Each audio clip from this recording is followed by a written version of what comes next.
Likely signs of life have been detected in the search for the missing Titan vessel in the North Atlantic. That is the news this morning. The US Coast Guard has confirmed that a Canadian aircraft detected sounds near the site where the submersible disappeared. The aircraft heard apparently banging sounds at 30-minute intervals, and if that's coming from the vessel, it does give at least a little hope to the families of those on board. So we told you before, of course, they were there to see the Titanic, $175,000 for a ticket on this thing. There's only 5 people inside. It's very small, really. And you can imagine once you're down there, if it's dark and you can't see and you can't transmit anything, all you can do is bang. That's the only way of attracting attention. You're in this very confined space. Apparently, when someone wants to go to the loo, they have to pull a curtain across and turn the music up. So it's pretty basic. They're bolted from the outside. One of the theories is it could have actually floated to the surface, but they can't get out. So this is the location in the sea. The Titanic shipwreck is here about 900 miles east of Massachusetts. They reached this area. They're quite near where they got to, where they were last detected, was quite near the wreck, and they'd sailed from Newfoundland in Canada. Let's speak first to the retired Rear Admiral Michael Hewitt of the US Navy. You actually designed and flew the Canadian aircraft, Mike, which has detected these sounds. Am I right? Jeremy, good morning. That's correct. The P-3 Orion and also the P-8 Poseidon are maritime patrol aircraft flown by numerous countries, including the UK.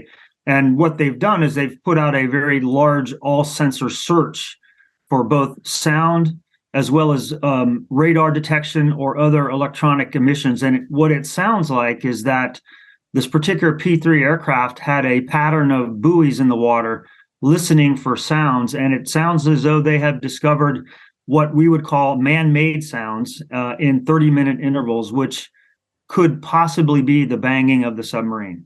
And therefore likely that it is below the surface of the sea, correct? Because these stories that it might have floated up would give you a bit more hope. That is probably the case because of just the way the sound travels. These sonobuoys would more than likely only pick up sounds from the floor of the ocean in this particular case. But there is obviously also hope that the vehicle could be on the surface. It's going to be very hard to detect even on the surface because it floats at such a low profile as a semi-submersible. So I can promise you they're continuing to look on the surface while they try to locate the precise location of this banging noise. And we gather the air inside will last until about 8 a.m. tomorrow. So time is running out. But time is running out. And obviously what I have seen is there is a race against the clock with multiple resources from the government, from shipping. I know that they are moving technology out that can actually reach 13,000 feet below the surface.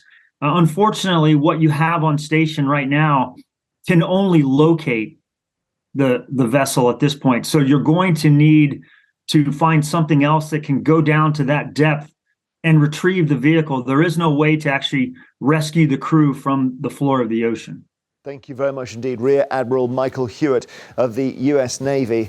Bushra, it is so sad, isn't it? We just have to hope. That's all we got. That's all there is hope. I think yesterday they were saying they had like 40 hours worth of oxygen left inside of it. Now you're saying they have until 8 o'clock in the morning. But honestly, for me, I always just wonder what possesses you to go and do this.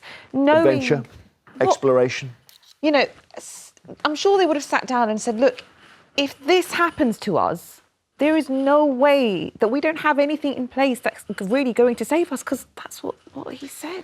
I mean, it's interesting, isn't it? You would think that a vessel that hit the bottom of the sea near the Titanic could be found and recovered quite easily. We're all now discovering it can't be. No, and we're also discovering that the company who owned this vessel had been warned by an employer that it wasn't safe and had been got rid of. So, I mean, this is going to unfold. I get panic thinking about this. I don't like it. It's my idea of hell. There isn't enough money in the world that you could pay me to get on a thing like this.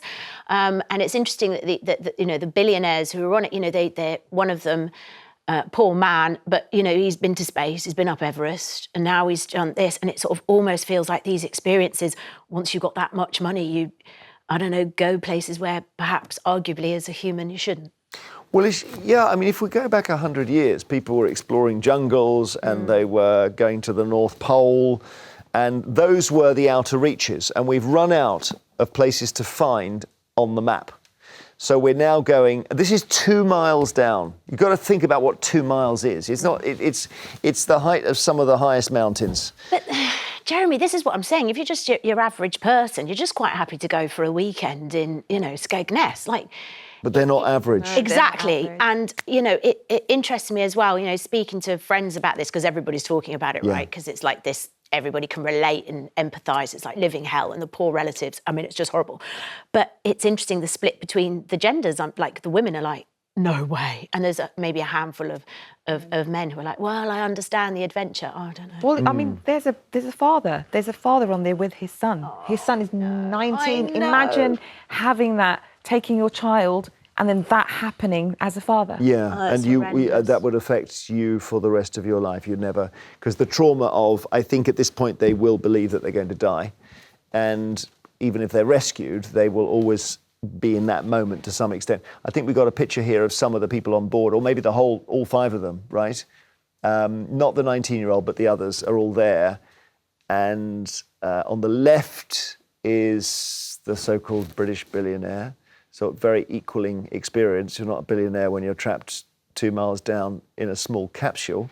Oh. It's also possible that it's floated. I mean, this is the bizarre thing that one of the people who's been on it before said it looked a bit ramshackle, and they had ballast on the side, and the ballast was old construction pipes. And the way, if you wanted to release the ballast, you did it was by everyone moving over to one side so it leaned and they fell off. Now, if even worse in a way is if they float to the surface, they can see the outside world, but they can't get out. Yeah. So I couldn't look at this story last night because it was making me have a panic attack. Really, Yeah, it's just the idea of being claustrophobic. Yeah. I mean, I'm not personally, for me, I've never been a deep sea diver. I just about put snorkels on and do that. So just the whole gravitas of this bizarre and horrible situation for me is really difficult to fathom. It is. We do have amazing rescue resources, though. What's again? I mean, we're learning so much here. You will have seen in those pictures that we showed you that in happier times, the guy who is in charge of the submersible is controlling it with a Logitech game controller. It's so basic, isn't it? It does. Look, if you've got a flat battery on that or something, you've got problems moving around. They may have lost the ability to move it. I suspect they have. And the other thing is how little works at the bottom of the sea in terms, you think, you put an air tag on, that's not going to work. You try and transmit anything, Wi-Fi, electromagnetic, anything like that, what we're used to communicating with, none of it works. The only thing that works is banging.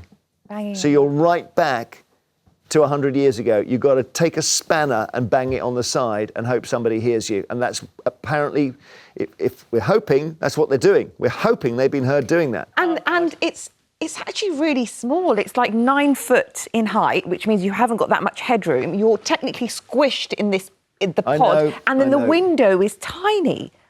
I know. Well, look, you never know. They might get them out. There was a submarine rescue I was reading, slightly different variation, but they were very experienced and they knew what to do, and they were released. But also, not to make it even more complicated, getting people up from 2 miles down isn't quick because you've got the bends and all of that to worry about.